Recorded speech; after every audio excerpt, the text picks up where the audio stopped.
It's me, Elvira, Mistress of the Dark. The girl with the big, ratings. Just kidding. It's just me, Sarah Stephenson, your host of Boys and Ghouls Film Review. And this is my co-host, Mike Stephenson. Hi, everybody. And tonight we'll be reviewing Elvira Haunted Hills. Elvira's Haunted Hills, a 2001 comedy horror film. We seem to be doing a lot of comedy horror films at the moment, but gee, they're fun. Well, I thought, seeing as we did Elvira, Mistress of the Dark, We thought the we'd do first the other one. one, Yeah. I thought we might as well do this other Elvira movie just to make people feel happy. This is our sequel about the sequel, is that right? Yes. Yeah, okay, right. Well, it's not exactly a sequel, as we discussed in joking. the last movie. Last time we were doing Elvira, we discussed that this movie is not a sequel. It's a standalone. Yeah. But it is a second movie. True. A second time in front of the camera in a feature film. So, good one, Cassandra. Oh, yes. Hats off to you. And everything else. No, that's a bit rude. No. Yeah, so who directs it, writes it, Director. and stars in it? here we go. Produced by Mark Pearson. Directed by Sam Irvin. And written by, drumroll please, Cassandra Peterson and John Paragon. I believe they collaborated on the first script in the other movie, Mistress of the Dark. So there might have been another one in there as well. I can't remember. But anyway, irrespective, folks, this was made on a budget of 1.5 mil. That seems pretty good.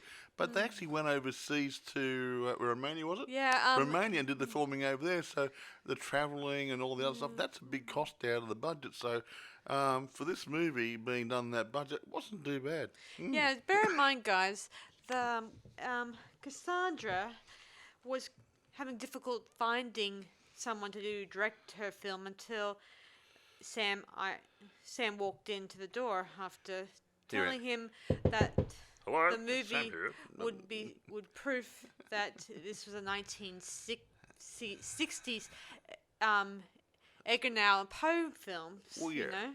it's a parody, tribute, a mixture of lots of good groovy things. Yeah, it's sort of a dedication movie to dear old Vincent Price. And don't forget Roger Corman and Hammer Films, because he was when they wrote the script, they were taking ideas from the Hammer movies and Roger Corman's Victorian Tales of Terror type movies, not the later Corman where it done present age. So a bit of this, bit of that, a bit of Edgar Allan Poe thrown in. Yeah. And I picked about 4 movies in my collection which I saw represented in this one. So yeah. Yeah. Another thing about this one is it's all Cassandra paid for this from her own bank account or through. Sadly, because no one else wanted to back her on this new film. Well, if I had a few bucks on, I would give her some. Me too. Yeah. If I had that. I like the first movie was interesting. I thought so too. I just don't know why the studios wouldn't back her. The NBC guys. Look, Alfred Hitchcock had trouble getting backing when he did Psycho. So yeah, you can never tell that old Tinseltown, hey. I don't know. No, You think the first viral movie there was some good things about it. And I can think of 2 good things. I knew you would say that. But no, it was a good. It's a good, fun script. It was a good movie. Everything else. So yeah, you would think it would have given someone some confidence to make a second movie. Yes. So who stars in it other than Cassandra? Obviously. Hey, wait a minute. She is the show. No. She steals the show every time. She is every time. That's our girl. Now Cassandra obviously plays Elvira. Now Richard O'Brien plays Lord Vladimere Hellsubus. Now Richard O'Brien, he was in Rocky Horror Picture Show. He played Riff Raff, the servant. And he's been in. Was he working with Andrew Lloyd Webber, or the other guy? No, the other guy wrote the song. No, I think the other guy. There you go. No, so anyway, irrespective, Richard O'Brien, he's been around doing lots of things here and there. Originally this role was going to go to Richard Chamberlain, who was a nice actor, but I can't he see it stepped out myself. of the production before it even began Nah, shooting. I really can't see Richard Chamberlain playing this role. No. Anyway, irrespective, moving right along, Mary Shear plays Lady Emma Hellsubus. Scott Atkinson plays Dr. Bradley, trying to do his best portraying a Vincent Price style of character. It wasn't too bad, but hey, there's only one Vincent. Hey guys. Yeah, well, you can't help it. Now there was like okay, Gabrielle Andonas, I think it's the right pronunciation, plays Adrian. Now there's a bit of a story about him. He didn't speak English. He was dubbed. Yeah. And it was quite obvious. And I think she makes a comment, doesn't she? Did you see that? How does he do that? He was saying, he was talking a foreign language, they had the overdub, and you can see it was clearly dubbed. And she made a comment during the movie. It's quite funny.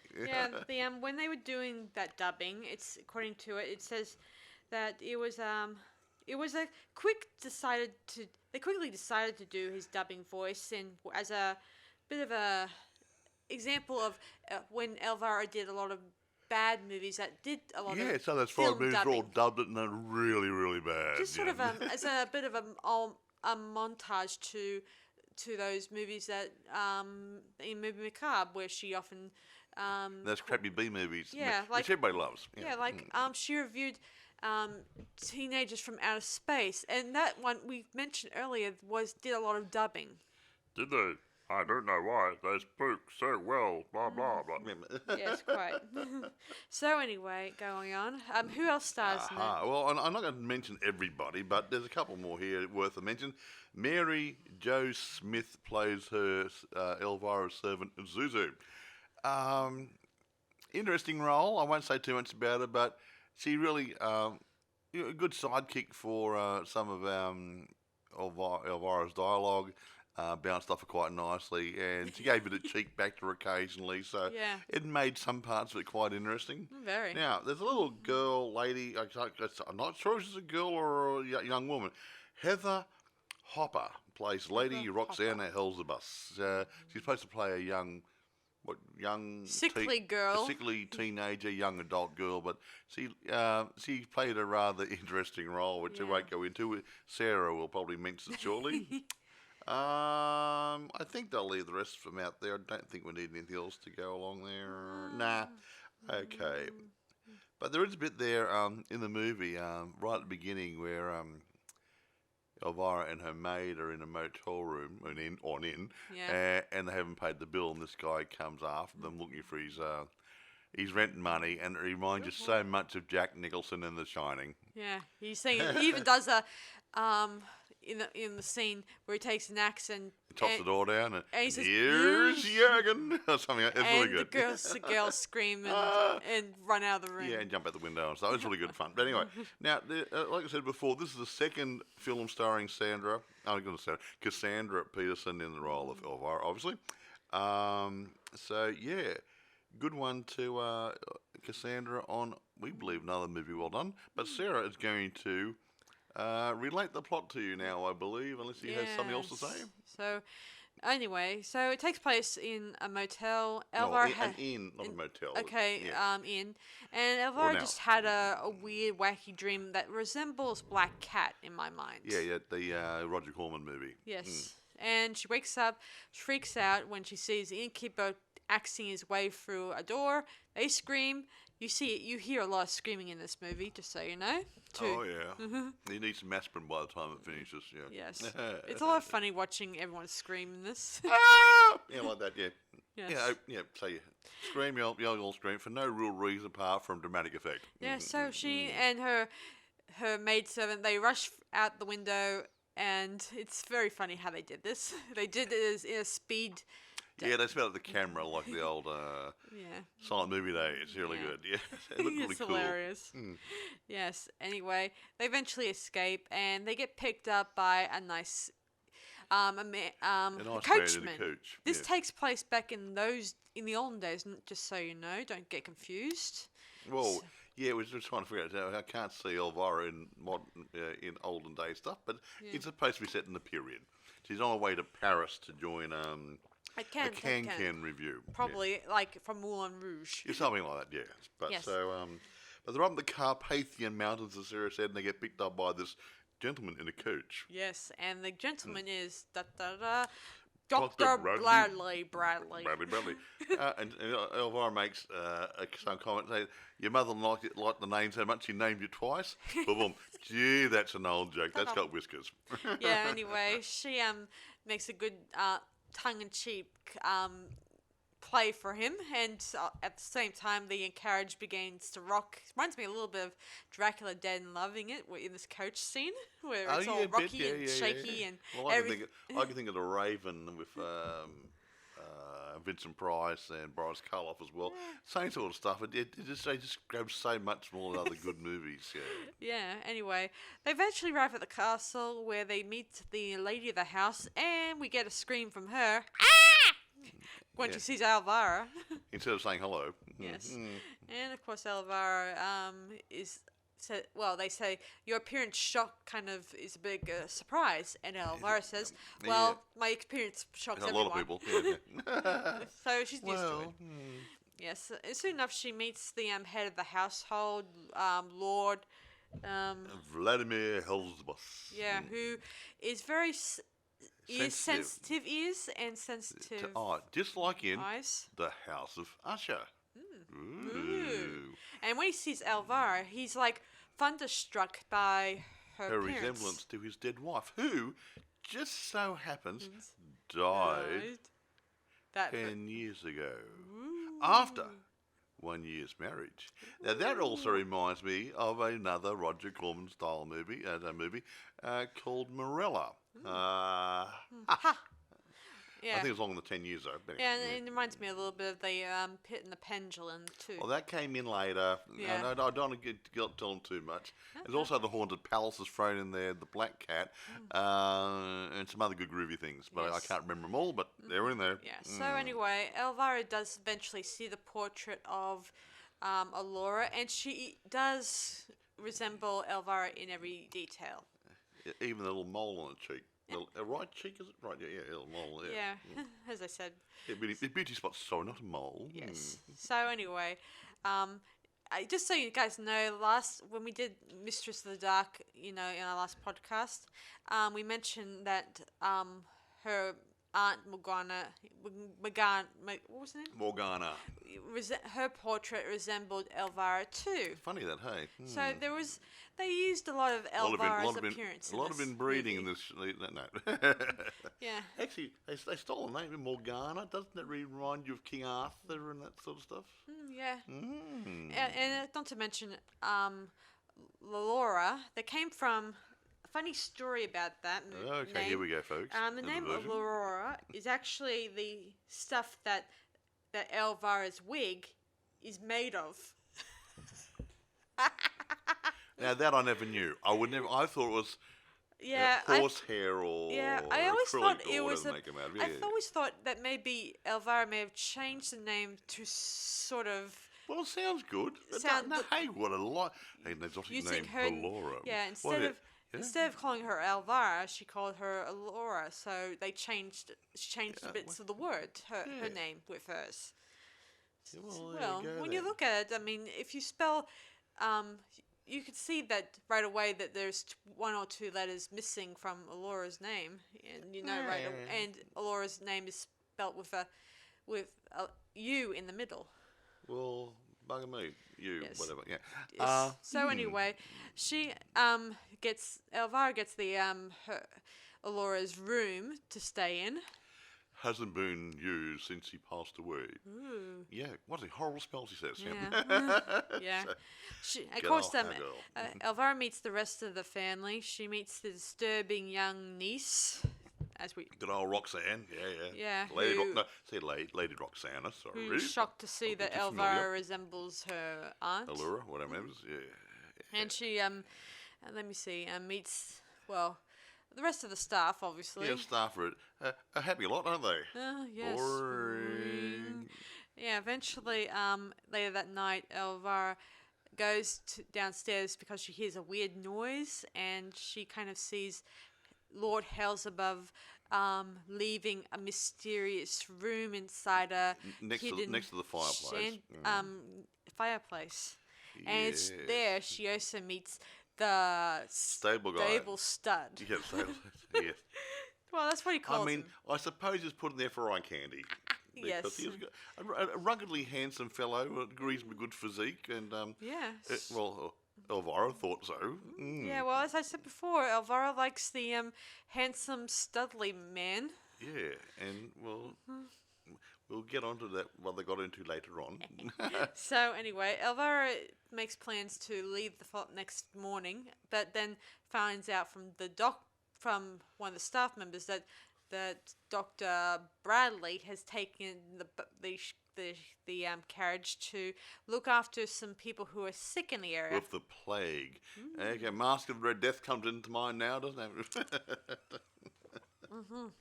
Quite. She then sees a mysterious figure hitting the woods. Yeah, She thinks that it's her stable stud. She follows him and finds out it's Lord Hellsubus. Hellsubus, yeah, Vladimir, baby. Checking out. I wonder if he stole the name from Vladimir from Vlad the Impaler. Probably. Who knows?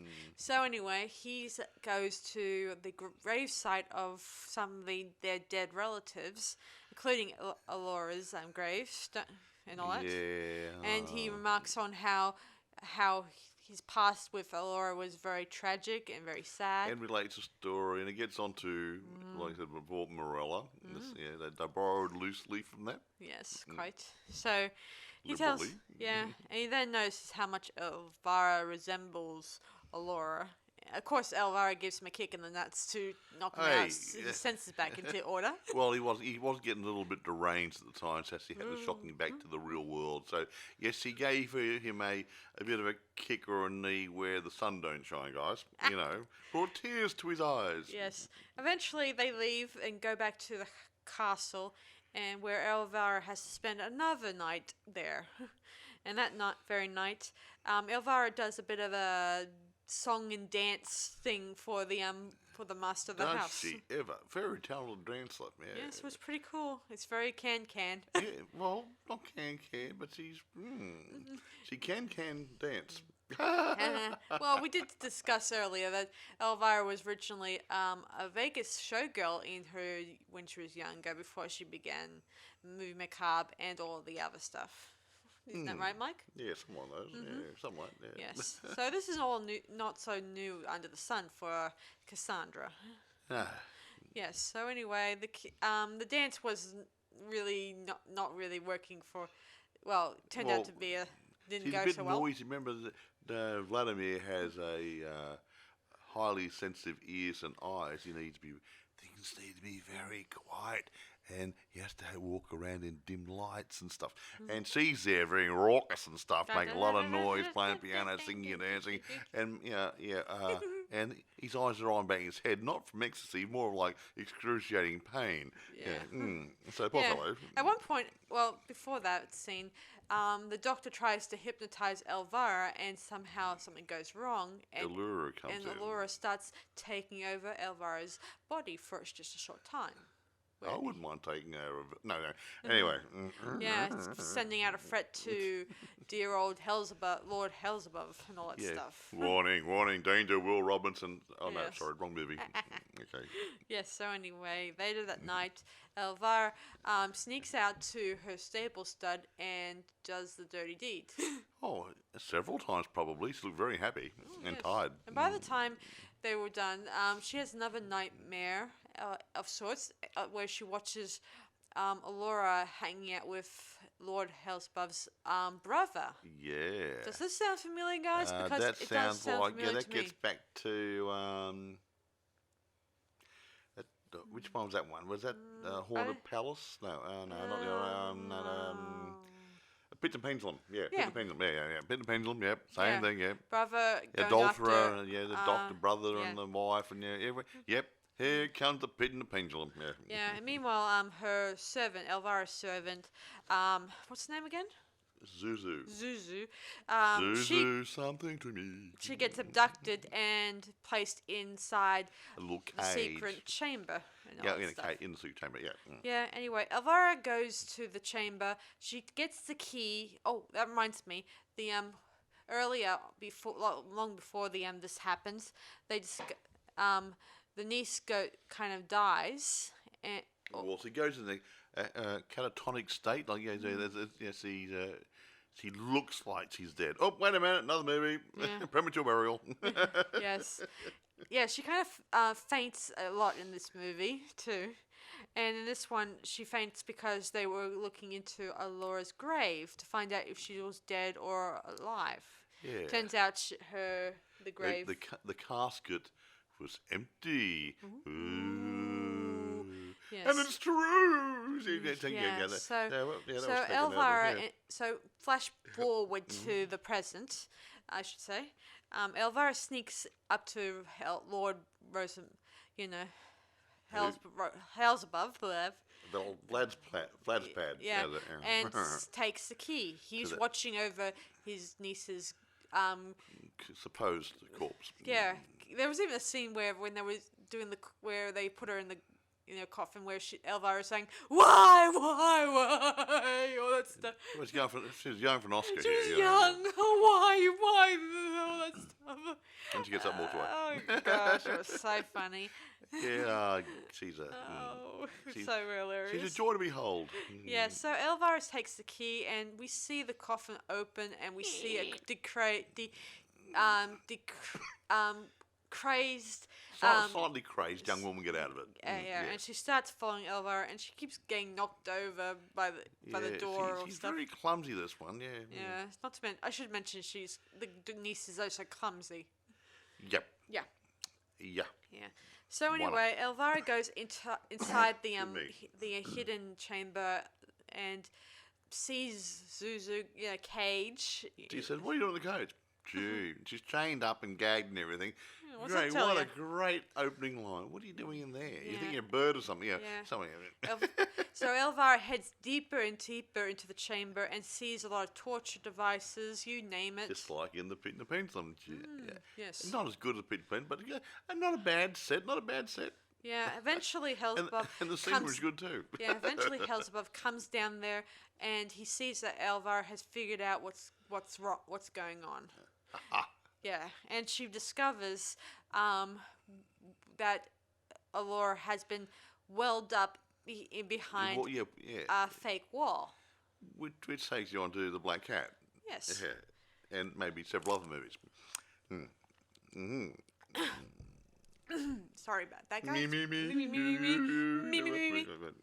So anyway, Elvira knocks the bricks aside and discovers her A dead body. Yes. Actually, that might have been in the Pit and the Pendulum too.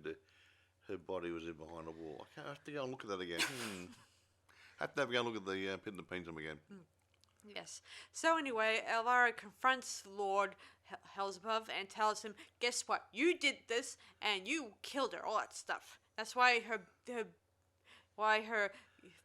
ghost can't rest. All that stuff." So we get the impression that Vlad must have been jealous of her. She got attracted to his brother, and he went a bit deranged, and he walled her up inside the wall downstairs in the torture chamber, in a moment of passion. Yes, that's a word for it. Nice. Anyway, True love never of course, runs smooth. Elvira knees him in the groin again, and he just falls down for the count. As any good normal red-blooded man would. And Elvira hears someone approaching, so she hides. And the doctor, Bradley, and the lady Hellsubus approaches. Yeah, and actually that's one thing. During this movie, I never knew, in the beginning of the movie, that was his second wife. I have. No, it didn't actually say it. It just said Lady Hellsubus. It could have been his sister. But it's only towards the end of the movie, she says, well, your first wife, she died. She was an adulteress. And now I'm your second wife, and I'm an adulteress. And blah, blah. Okay, so he's been married twice. Both wives were adulteress. And the first one was mucking around with his brother, and this one's mucking around with the doctor, and the poor fellow. Of course, he's gone a bit strange. Yeah. So anyway, of course, they think they can just leave. And eventually, you notice right away in this scene that Dr. Bradley's voice has changed, or He gets a nice British accent. Hello, love. Yeah, originally it was very upper class European, and now he's acting like a Cockney almost. a Cockney accent sort of thing. Yeah, like a London cabbie or something almost. Yeah. Yeah. Unless he lied that he was a doctor. No, that's stupid. Well, actually, I get the impression he was making out he was a doctor, but he may not have been a doctor. Yeah, but it doesn't explain how he was able to hypnotize Elvira. Not everyone can do that. Yeah, but guys do it on stage. True. Maybe he was a magician in his former life. Yeah. Well, he's a former job. Yeah. So anyway, carry on. Lord Hellsubus wakes up and claims that his wife is Elvira and his friend is doctor, his brother, and he doesn't kill him. He actually knocks out the doctor, and he puts his Lord Hellsubus inside the lady's maid Iron Man thing. Yeah, Vlad puts his missus into an Iron Maiden. One of those big metal case with all those little iron spikes on the inside. You painful. Can't stand up, you can't sit down, you can't lay down, and if you get tired, you fall against the spikes and die. Ouch. Yeah, if you breathe too much, you start bleeding and stuff. Yeah, it's a really good form of torture. Yeah, agreed. But he puts her in there, yeah. So anyway, she's stuck in there, and she points out that I'm not Elvira. She is. She points to Elvira, just sneaking away. Aha. And a battle ensues, doesn't it? Well, she didn't sneak away. She was tied to that rack thing, It's Yeah, haha. Yeah, I won't go there. Yeah. I remember the guy who came in on the rack and said, hey, what a nice rack. Fun. And she's on a rack. And you go, okay. Yeah, anyway, Lord Hellsubus decides to slice and dice her on the pendulum thing. The funny thing, in the Prison Pendulum movie, the pendulum, big axis sword type, the big blade was going crossways in the original movie. This way it's going head to foot. So technically it'll go split in half down the middle. But that was an added sight gag for the movie, wasn't it? Well, you did say, Mike, when we were watching it, that maybe some pendulums like that may have existed back then, maybe. Oh, yeah, they did, but they would have gone crossway, cut you in half. But I know. The thing is, with her being well endowed and well out in front, Dolly Parton wannabe. Don't be rude. Well, the robe was a lot higher than the nose. And eventually her stable stud, he goes and he brings around the horses, and goes in search for Elvira, and then he eventually goes to the hidden room, and he tries to knock it down with no success. Eventually breaks the door down, but Yes. while that's happening, Elvira is heaving her chest up towards the blade and cuts the rope and gets off the table. Hey, so girl power, yeah. Yeah, eventually Elvira takes possession of Elvira's body again and starts really kicking some butt on Lord Hellsubus. Yeah, literally. Yes. Yeah. And of course, Hellsubus gets knocked down for the count, and he staggers over towards where his blade is moving. Whoosh. Yes.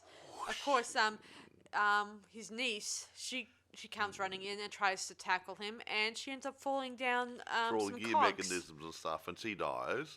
Poor Roxanna, never mind. Yes. Slice and dice. So they both are dead. Yeah, he gets cut in half as he goes through the cogs. Yes. Now, anyone goes running out of the room. Actually, Dr. Bradley meanwhile is right upstairs looking for the family jewels. And his Lord Hellsubus is yelling for him, let me out. And he says, it's either you. He's saying Lord, it's lady. Okay, lady, sorry. And she's yelling for him, and he says, sorry, love. Sorry, love. And he says, Can't I'll do both. kill you. And he says, fine, I'll get the jewels. So anyway, Elvira and the stable stud and her maid have made a clean getaway. Yeah, outside. They're watching the building, and the stable stud hears a female yelling, and that's Lady Hellsubus. Yeah. And he said, I'm her illegitimate half brother or something or other. And I must save her. So he goes running back in the building. In there, and Dr. Bradley, also we think he gets killed in the process when the place starts caving in. Yeah, he gets squished and stuff. Yay! Yay! And while the castle sinks to into the ground, it resembles. Now, and wait, before we go anything, in the movie The Fall of the House of Usher, the building collapses because it's falling apart and it finally crumbles to the ground. Now, their representation in this movie is incredible. Do you want to continue now? Yes, I will. So anyway, in this scene, it looks like it splits in two, and not to be disrespectful, but it reminds me a little bit of the Titanic sinking into the water. It had all these turrets across the top, looking like it had 4 chimneys. It was a long building, oblong obviously, and the front started to sink into the ground, the back started coming up, then it broke in half, the back went down, then the front went down into the ground and pulled the other bit after it. Just like the Titanic movie. Yeah, and just then the spirit of Elvira starts forming into the sky, and of course she says, "Thank you, Elvira," and spirits away. And Elvira says, "This is incredible," and her maidservant say, "What? That the spirit of Elvira is finally put to rest?" And Elvira says, "No, that we could afford such a great special effect." That's our girl. Yeah. Later that night. Cassandra. Later that night, Elvira and her servant are walking down the road again. With no luggage this time. Yeah, and this time, and another carriage rides past, and her maidservant pleads with Elvira to get the carriage to stop, so and eventually she flashes the boobs, and the carriage stops. Yeah, like and eventually, and another doctor guy, looking type guy, upper class. Person so they get into the carriage and tell their story to him in detail. And eventually, he explains that the Lord Hellsubus' house has been destroyed many years ago. Yeah. So you couldn't have stayed there last night. Ooh. So,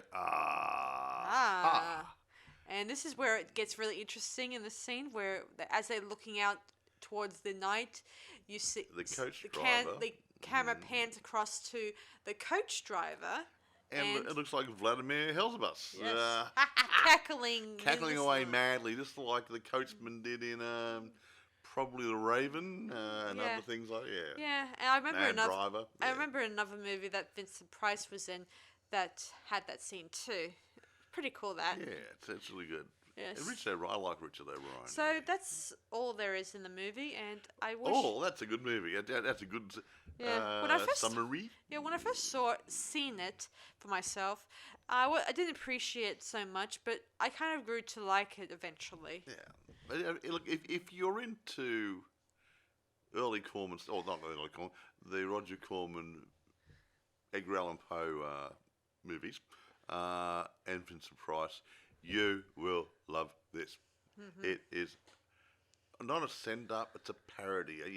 They've taken some interesting bits out of some other movies and put a comedy around it. Yeah, I mean, I think Cassandra and John Paragon have really done a tribute, I suppose, to Corman and Vincent Price because they haven't made fun of it, I don't think.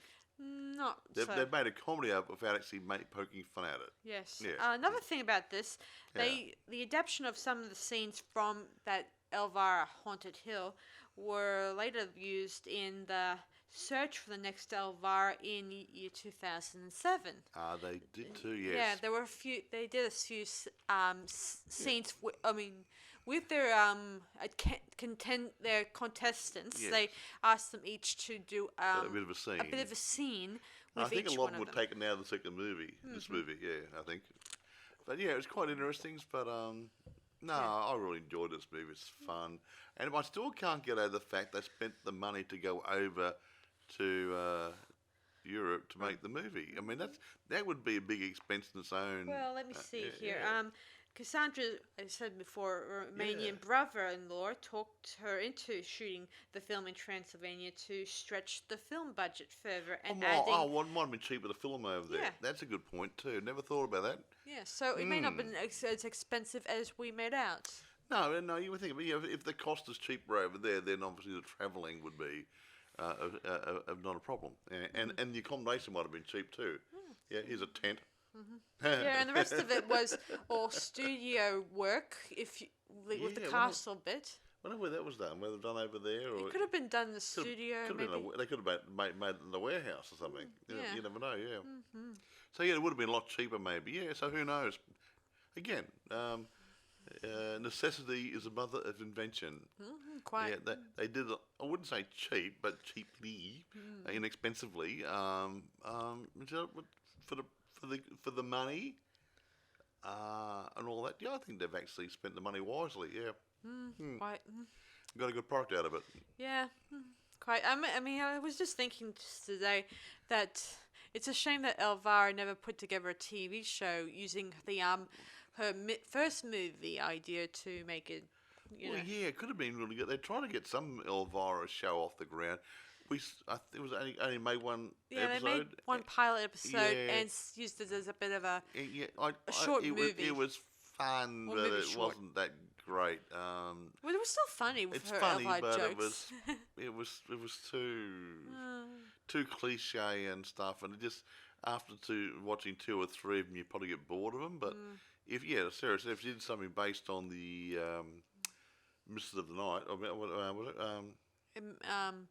The first movie. Yeah, the first movie, Mistress of the Dark. Yeah, if they made something there about more of an Elvira treatment of the Good Witch type thing, that could have been a rather fun thing. Yeah. Yeah, I just don't know why the studios wouldn't go for it. It Yeah. seems like a lot of fun, a strange woman from an out of town, and causing a little bit of trouble here and there as she goes.